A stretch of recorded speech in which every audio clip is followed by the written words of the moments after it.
L'étude des motifs gravés sur les monnaies retrouvées dans toute l'Europe celtique a permis de mettre les chercheurs sur la piste d'une découverte dans un tout autre domaine. Les archéologues ont retrouvé les mêmes chevaux stylisés sur des pièces provenant de différentes fouilles. Impossible d'imaginer une telle dispersion sans l'existence de véritables voies gauloises favorisant les échanges. Un important réseau devait mailler le territoire celtique bien avant la guerre des Gaules.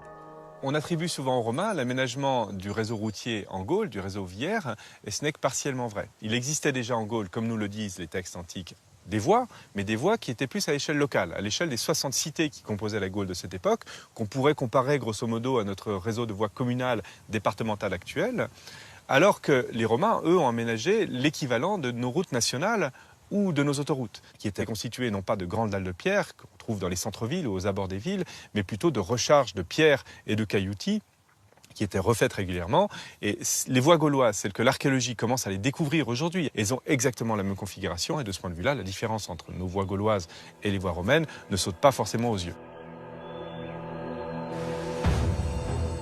L'importance du réseau des voies en Gaule est rapportée par César.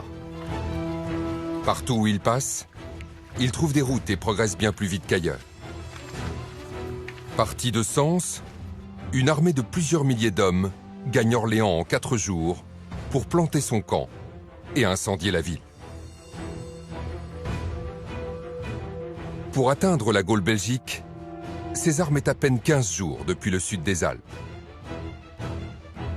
Les routes gauloises vont jouer un rôle primordial dès le déclenchement de la guerre des Gaules.